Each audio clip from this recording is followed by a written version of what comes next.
Morning from Heskett Haven Farm. This is a beautiful sunny July 1st day, and it's been a while since I've made a video, so I'm going to take you along this morning again on chores and let you see how all the animals have grown and the changes that we've made, and then I'll show you some other projects that we've been working on. So let's get started. So most of you know that I go to farmers market one day a week in our town here, and I sell eggs. Well, farmers market starts at 3 o'clock, and usually by 3:30, 4 o'clock my eggs are gone, and I have people asking for eggs for the rest of the day. So I decided I was going to try to get a few more chicks to have more eggs so that I could provide more eggs at the farmer's market and then to the people who do come to my home to get them. So the other day I was at the store and they had these black Mystic Moran chicks, so I got those. I got 6 of those, and then they had a blue laced gold Wyandotte. They lay a cream colored egg, and they looked like the adult picture of them looked like they'd be beautiful. So, and the Mystic Morans, whoop, here, where were you? You were hiding behind the feeder over there. The black Mystic Morans lay a chocolate brown egg, and I always get compliments on the colorful eggs that I have in each of my cartons. So I try and mix them up so everybody gets a little bit of a color in their carton also. But so hopefully I don't have all roosters. I hope not. If so, we'll be eating lots of chicken over the winter. But so hopefully I can add to my egg-laying flock and add a little bit more color to my customers' eggs.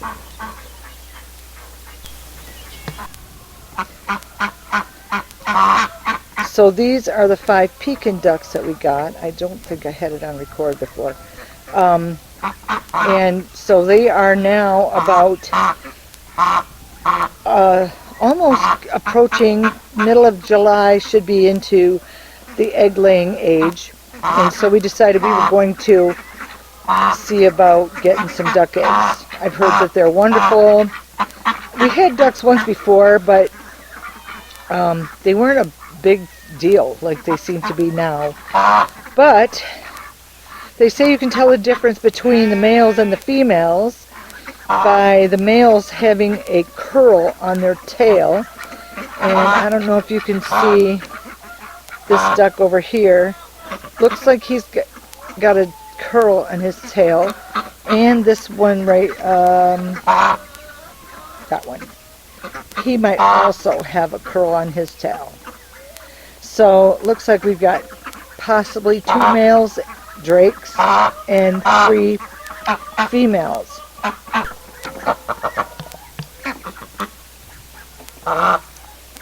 So then I don't know if you remember, but I went and got some blue Swedish ducklings, and these are the ducklings, and they turned out to be like a gray with a black head, and they are so cute. We really like them a lot, and they're not as loud as the pecans, and they have been out foraging in the pastures, which is what I was wanting them to do, to go out and forage in the pastures for bugs and things we don't want. Hopefully parasites. Hopefully they're helping to break up the poo piles, and they're standing at their bowl waiting for me to bring their food. So they are, yeah, we really like them a lot. They're all kind of timid and afraid of us. They don't really come up to us that close, but this is, I think, the closest they've ever gotten without me chasing them down and cornering them. But yeah, so we are enjoying the ducks. They're pretty cool.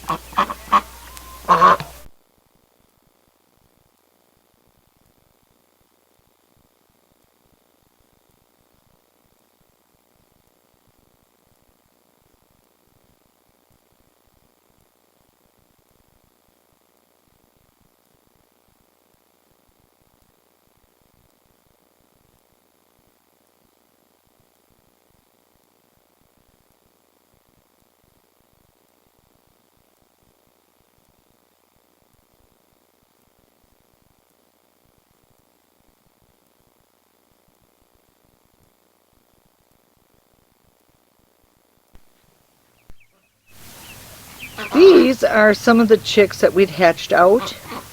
We already gave one away. We had too many roosters. This guy here is a rooster for sure. He's much bigger than the others. And the other ones, I think there might be another rooster over there, but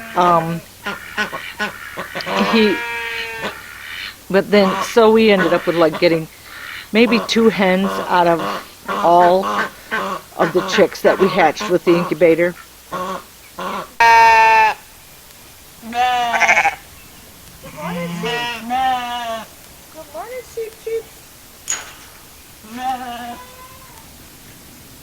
Don't be jumping on me. Good girls. Good girls. Yeah.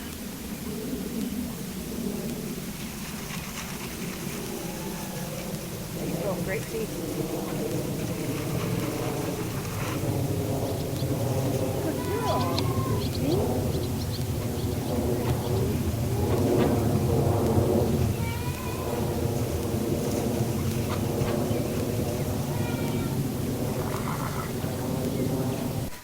Whew, sun's bright out here, so it's making me squint. So the sheep here, I think that we're going to have to take all the babies off and put them in a separate pen to wean them, because the mothers are staying laid down more to keep them from nursing instead of grazing and eating hay and things like that. So I think we're going to have to pull them off and let the moms have a little rest period, because they are big enough, they're old enough definitely to be weaned. So they're almost as big as their mothers already. So hopefully by moving them away, it won't cause too much chaos. But so we did end up having to shear. I tried pulling their wool off, and it just wasn't coming off. So I ended up shearing this black one right here in the front. I don't know if you can see her. Kind of not, huh? Whoop, let's go the other way. So I ended up shearing this black one here. She was really covered and was not shedding out. And then the black and white one back over here on this side over here. I don't know if you can see her right in there. Nope, she's over here, right there. we ended up having to shear her off as well, because she's just not shedding. So what I've discovered is that, so this black and white one over here, her mother, she didn't shed very well either. And I think she had a heat stroke and died, actually, because she was so still covered in wool, and we had a super hot few days, and I think it was more than she could handle. So then this black one here, I can't see it right here, she is her daughter, and she did not shed off either. So our ram, he sheds really well. And the white ewe over here, she sheds really well. She's been shedded out completely for quite a long time this summer. And then, so her little ewe lamb is this black one over here. Yeah, over here. And she is the ewe lamb. She was born in February, but she's almost all shedded out. And her brother right here next to her, he's shedded out really well. So what I'm thinking, because the other two lambs on from the other mother, they're not shedded. So what I'm thinking is that we may end up just keeping the white ewe and this little black ewe eventually. I don't know yet if we'll do that or not, but I can't figure out which side I should be on where you can see the sheep. So we may end up selling the black and white and her little lambs, which is 3 of them. One from last year, this black one, and then those other 2 back there, selling them all and just keeping this white ewe and her ewe and breeding from there, because they shed out better on their own without me having to do anything. So time will tell. That's in the back of my mind, my thought. So we'll see what happens.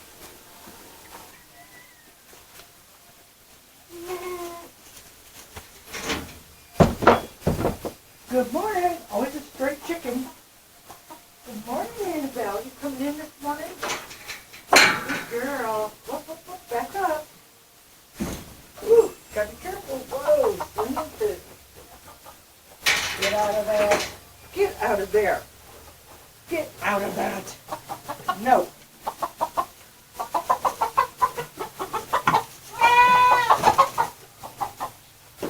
The thing is back here. Where are you going? Let me in there. Back here. There we go.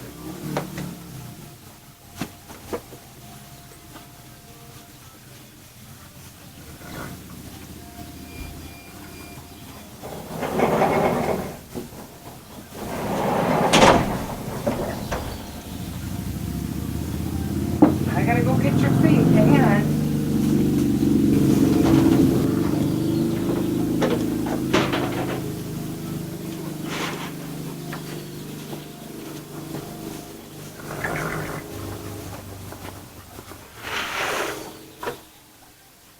Oh, good girl.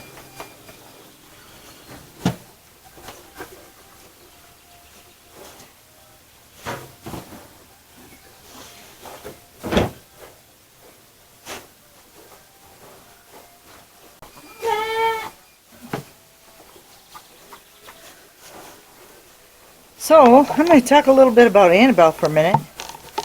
I think I'm blocking her. Nope, you can't even see her. There she is. So, we've had some hot weather. And I've been bringing her in. And she just comes in and stands there. I tie her up, put her grain down, she just stands there and doesn't eat it. So I'm thinking it's just too hot. Plus, we ended up getting some second cutting hay. And plus they have their pastures, a little bit of pasture. We don't have much, and I do a little bit of rotational grazing, but I only do the rotational grazing so that the other pastures can grow in between when they're eating it. So, and then I give them limited time. So I put them out at noon, and they kind of stay. They stay on pasture usually until after evening chores, and then we come out and shut the gates and bring them out. So they only have a few hours to graze, which it's right in the hot part of the day. So half the time they're not even out there grazing because it's too hot. So, but anyways, so she has eaten her grain this morning, but it's cool. It was only 65 yesterday. Today it's still, I'm wearing a t-shirt, so it's not hot yet this morning. I think it's only supposed to get up to like 75 or something today. But, so she has not come back in heat. So it looks like she has been bred. So we're excited about that. In fact, I keep watching her udder because it just seems like her udder, whoa, raise that up a little. It just seems like her udder is different than it was before. Growing maybe a little bit, I don't know. But she seems to be doing okay. She seems like she's still settled. She doesn't get too rambunctious usually. She does try and steal everybody else's feed, but what animal doesn't do that? So anyways, yep. So let me carry on with chores. Cassidy's down here hollering at me. She's ready for her grain, and I got to put some hay out. So I'm going to start doing that. You done? All right. You get your spray. Don't step in it.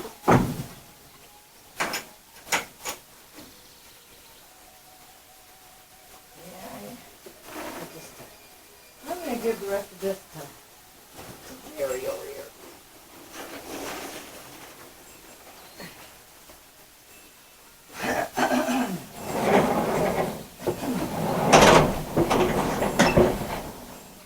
Well, back it up. You don't want to walk through there.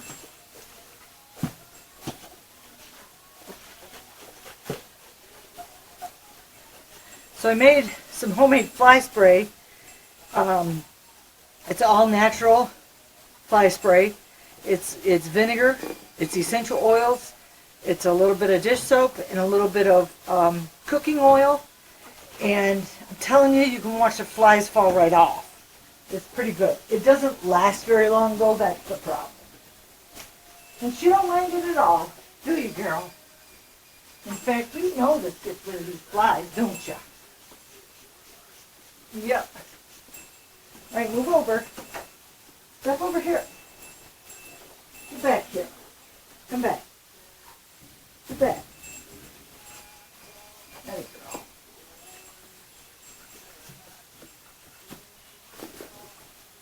It's like you got to get every inch. Don't you? Yeah.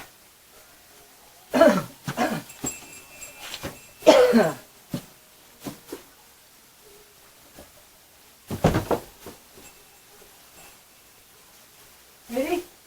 Oh, I better close this gate. Don't want her escaping. All right. Ready? Let's go out, honey. Yep. Come on. Go get some hay. Hold on. Hold on. There you go.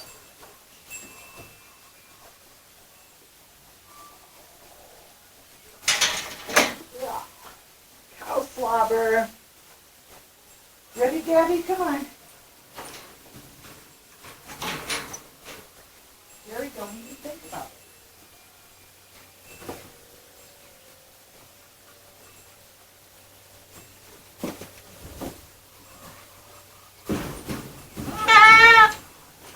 Oh, he's a stinker. Here you go.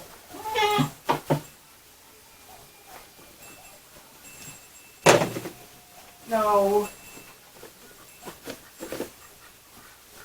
Come on. Atta girl. Here.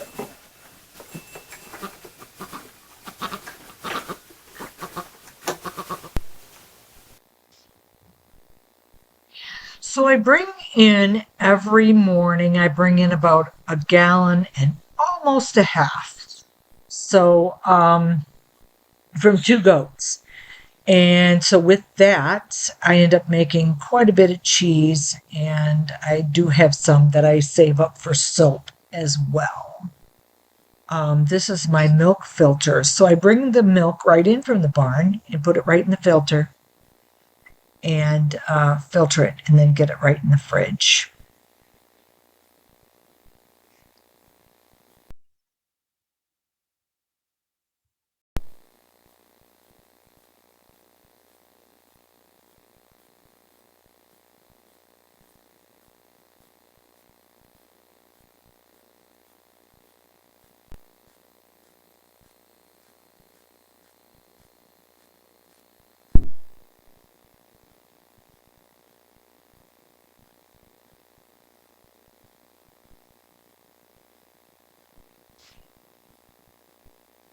So here I had started some butter cheese on Saturday, and it went into the press Saturday afternoon and was in the press overnight. And then yesterday I took it out and made a salt brine, an 18% salt brine, and put the cheese into the salt brine. And it was supposed to be in there about 16 hours. I flipped it about halfway through, probably last night before I went to bed. Um, I flipped the cheese over so that all of it was in the cheese press at some or cheese brine or salt brine at some point. Um, so then I'll leave this cheese on the in the air to dry, and it creates a rind on the outside. Then after 3 days or so, once that rind is dry on the outside edge of the cheese, I'll put it into this vacuum seal bag and write on it what it is and the date and how long that I need to age it. And then I stick it right in the refrigerator. So I've been wanting to bring my wine cooler up from the basement and get it cleaned up. And then I'm going to get that started so that I can just start throwing cheese in there. Cheese is supposed to age at about 50 to 55 degrees. And raw cheeses, technically, you're supposed to leave them for 3 months to age. But this cheese said 1 month was what it needed. And we've tried it, and I think it's our new favorite. So this next cheese here is Robiola. It's an Italian soft cheese. And I really believe that this cheese has a season. And it is the spring milk season. Because as the summer progresses, this cheese gets the texture of it changes. And so it's still good. It still tastes the same, but it is not as firm. So it's more of a softer, even yet cheese. So what I'm going to do here is so this was from a half a gallon of milk. So I'm going to use about 1 teaspoon or so of salt, and I'm going to mix that in. I use the kosher salt for that, no iodine in it. And I'm going to mix that in and get it going a little bit. And then I'm going to add some jalapeno to it. So I'm going to make sure I got that mixed in really well. And then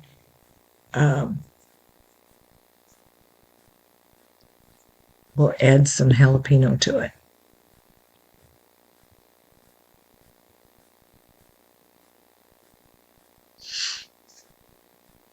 So this cheese is a buttermilk start.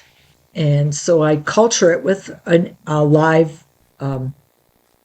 active cultured buttermilk. And it comes in from the barn, goes into the filter, and then goes right into the pot, and it never gets heated or cooled. So it's fresh raw milk cheese, and so I put the buttermilk in it and leave it sit to ripen for a few hours, and then I put rennet in there to get the curds to separate from the whey. And then so the bowl in the back there that you see is whey that has drained from this cheese curd. So now what I'm doing is chopping this jalapeno pretty small because I don't like getting a whole big bite of the jalapeno. And then I'm going to mix that in as well.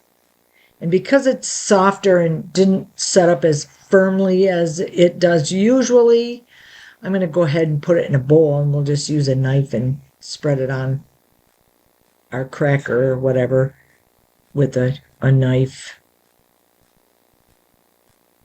Usually this cheese is firm enough that I can roll it in a log, and but you can see here that I wanted to check to make sure there was enough salt in it. So usually this cheese is firmer than this, and I can put it in a log. And so anyway, so we're going to put it in a bowl. We're going to get it packed in there and then stick that in the refrigerator. And then that cheese is also complete. This cheese is a fresh cheese.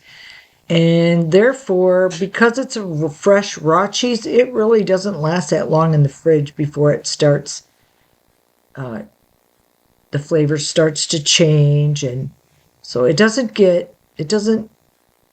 last long. It's kind of like cottage cheese in your fridge. So, cottage cheese is only going to last so long before it gets bad. So this is kind of the same idea. It probably lasts a couple weeks, and then it'll go bad, but most of the time it's gone before that. So the next thing I would like to show you is some of the projects that we've been working on that have kept us so overwhelmed for this spring and early summer, trying to get things rolling, trying to get things situated, getting the garden in, and we're actually trying a different method this year than we've ever used before as far as gardening goes,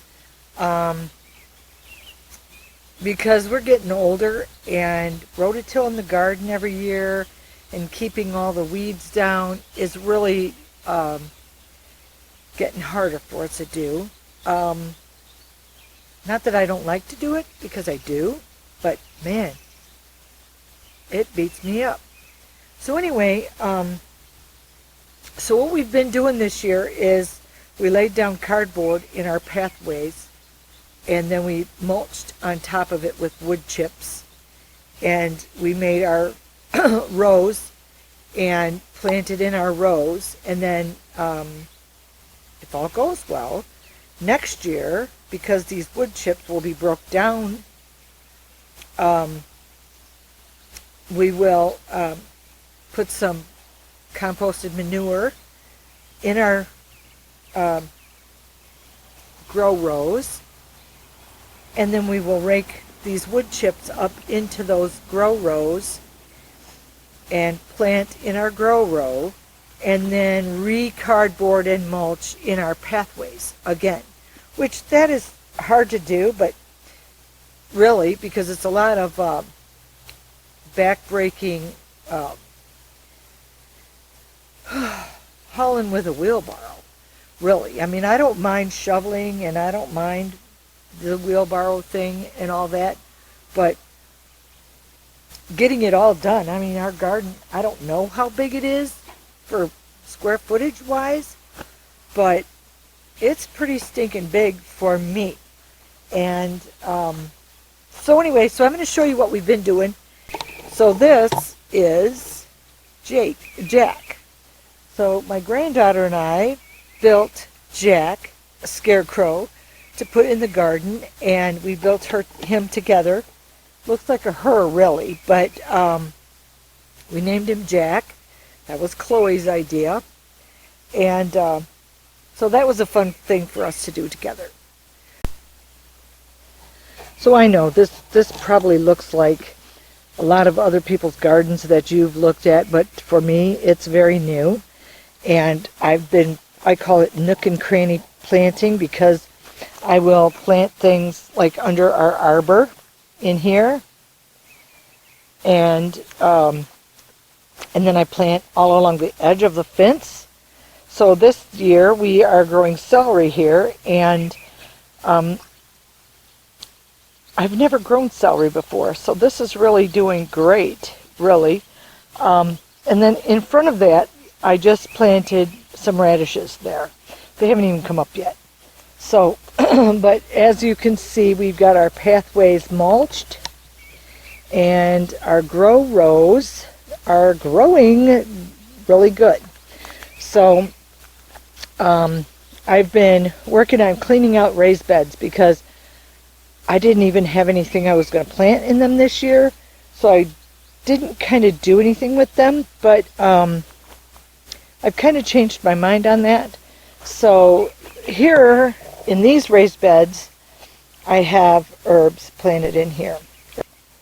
So in here I have herbs planted, and down here, yesterday, I just planted some onions on this end of this raised bed, down in here, and then over here I've got some dill growing. And then I know it's really short, but it'll be fine. I'm going to harvest it at the end of the summer anyways. And so then in this little nook and cranny corner, I have all our pepper plants, and I have some tomatillos growing up behind the pepper plants. And then in between the plants, I have planted a little bit of lettuce that's just starting to come up now. And then over here, I'm not sure how you pronounce it, but it's called like Kamasantra or something. It's Oriental, like a cabbage, in the cabbage family. And so we're going to see how that is. We've never tried it before, and it was a free seed packet that I got. So we're just going to try it. So I've been working on cleaning these beds out this morning, and I'll probably get back at it in a little while here. And then I'm going to be pulling up more of my tomato plants. When I came out this morning, they were all covered in dew, and I don't like touching the plants when there's dew on them, so I kind of let them dry off before I can weed in that, but I'd rather not touch my garden plants when they're dewy. So yesterday I came through and I tied up all my tomato plants on this side of the row, and then pulled all the leaves that were touching the ground, which looks like I got to go back through and do it again, on this side. So then we put in some cattle panel arches down there, and in those arches I planted, like in along with the tomatoes, I planted some beets, like you can see here is beets. And then I've got some bok choy planted over there, and then more on this side. I've got some radishes in here, and then more beets. I planted some kohlrabi in here, but none came up. So I'm going to be replanting some kohlrabis. I don't know how many tomato plants I got. I have a ton. But this one is interesting to me, and you can see the difference in the color, maybe. So these are kind of almost a grayish green, and the other ones are super dark green. These also have a fuzz on the leaves. They're called a fuzzy Kate or something like that, they're called. And they are a yellow tomato with a purple skin, but they also have like peach fuzz on them. So I'm kind of interested in seeing what those are going to taste like. So they have just started to blossom. I don't think there's any tomatoes on there yet, but they're just blossoming now. And I don't know if you can see it or not, but they look pretty cool actually. They're kind of neat.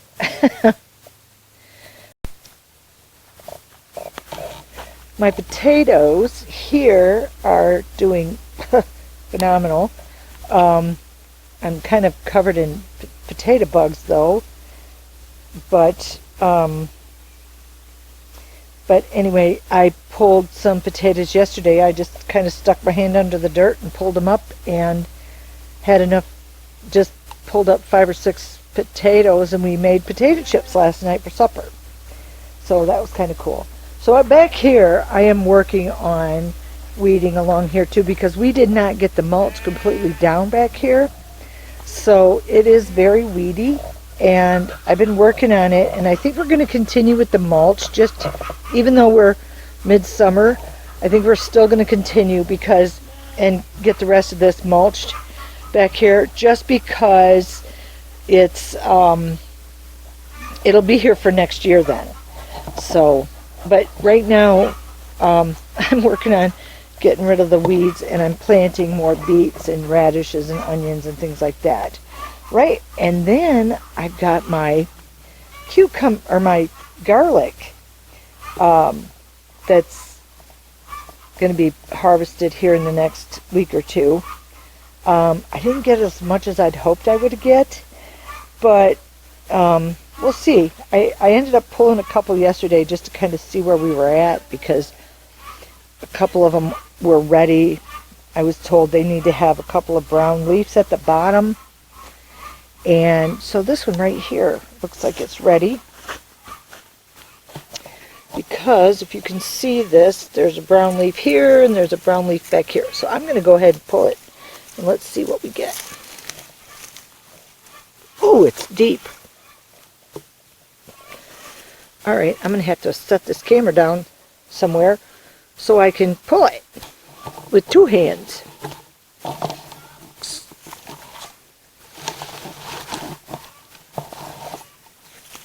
Yep.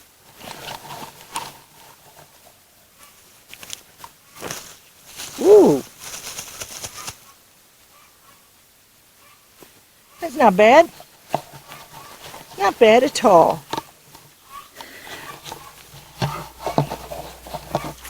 So that's kind of cool. That's a pretty decent sized garlic. Yeah. I can't even get it. So that's pretty good, actually. So, you're supposed to lay it in a place where you can, where it can get sun, but it can't get, where it can get dry, or it can dry out, and where it can not get rained on. So I have drying racks in our garden house here, greenhouse, garden space, junk room. I have drying racks in there. So I am going to lay the garlic. I pulled these yesterday, actually. They're looking pretty good. But I think that I should probably put them inside on the drying rack. So, anyways, so let's move on to the next area of where it's hard for me to keep up. I spent a lot of time weeding back here and was going to mulch and did not get to the mulch. But it seems everything back in here actually is all medicinal or herbs, and everything's just going crazy. So first thing we'll look at is the bee balm. Here's our bee balm, and it came back from last year. I didn't know it was supposed to do that, but I'm so glad it did, and it's beautiful. And I have dried some. I heard you can use it for salves and stuff for healing skin rashes and cuts and scrapes and things like that. So I will be turning that into a salve. The next thing we've got down here is marshmallow, and it is huge. It's way up there. Way up there. It's probably 7 feet tall, probably, or more, maybe. And covered in flowers. I've already dried quite a bit of it, already dried quite a bit of the flowers. It's good for coughs, colds, respiratory things. It's good for asthma. It's good for sore throats. You drink it as a tea. You can also smoke the leaves and flowers, and it's supposed to be soothing for your lungs. And it even says you can get a slight little euphoria, a buzz, basically, from it. I don't know if I want to try that or not. But then I've got the chamomile down here, and it's going crazy. I need to get out here with my little scooper again and scoop some more of these flowers and get them in the dehydrator. Then over here we've got our oregano, which I haven't really done much with this year. And then I've got catmint, which I have some hanging in the kitchen, and I also have some in the dehydrator right now. And then down here a little ways I've got some lemon balm. Nope, I might have cut most of it back the other day. But, oh no, here's some back in here. There is some still. But, so, yep, so I brought some lemon balm inside and got that in the dehydrator as well. And then I've been saving back these dandelions and drying some of the leaves. When I get a minute, I pull some leaves and throw them into the dehydrator. This is my elderberry, and I could not be more excited about this elderberry. I've had the elderberry here for probably at our farm for probably, I don't know, 6 or 7 years, and it hasn't done anything. So I moved it from where I had it and put it up here in the medicinal garden, and this year it went crazy. Last year it did okay, but this year I've got blooms, and I think we're going to have berries, and check it out. I mean, it's just going crazy. It's taller than I am, and flowers all over. And if you have never smelled an elderberry flower, you are really missing out, because they have such a beautiful, beautiful smell. It just smells so good. It's amazing. And then I think, because I've never really seen how the berries grow before, but I think that these will all be berries. So we will see. Time will tell. But oh my gosh, it just smells amazing. And it just keeps getting more and more flowers on there too. So I'm so excited about this particularly. So this is a project that I've been out here trying to harvest some of these herbs and medicinal herbs and getting them started as tinctures, getting them started as infused oils, so that I can make the teas, and drying some of it, and then making teas, the chamomile especially, and then the salves and that sort of thing. So it's pretty wearing me out. So the next project that so I bought a rain gauge. Let me go back to that. I bought this cute little rain gauge the other day, just in time. We had a rain during the night the other night. We got 3.5 inches of rain, which was totally, wow, it came down in buckets, and yep, 3.5 inches of rain. Totally blew my mind. Thank you for watching here at Heskett Haven Farm. Give me a thumbs up and subscribe to my channel, and I'll see you right here next time.